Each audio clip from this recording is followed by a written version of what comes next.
ప్రాయేణ దేవమునయస్వ విముక్తికామా మౌనం చరంతి విజనేన పరార్థనిష్టాః నైతాన్ విహాయ కృపణాన్ విముముక్ష ఏకో నాణ్యం త్వదస్య శరణం భ్రమతోను పశ్యే.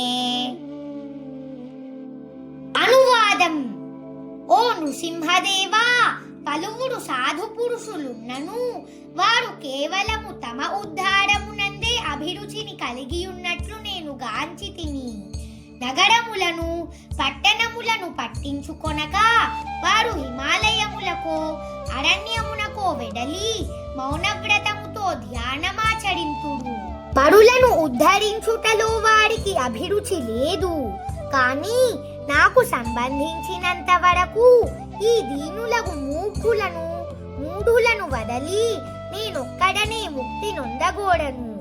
భక్తి భావనారహితముగా నీ పాద పద్మాశ్రయము లేకుండా ఎవ్వడునూ సుఖవంతుడు కాజాలడని నేను ఎరుగుదును. కనుక వారందరినీ నీ చరణ కమలాశ్రయమునకు చేర్చవలెనని నేను కోరుచున్నాను.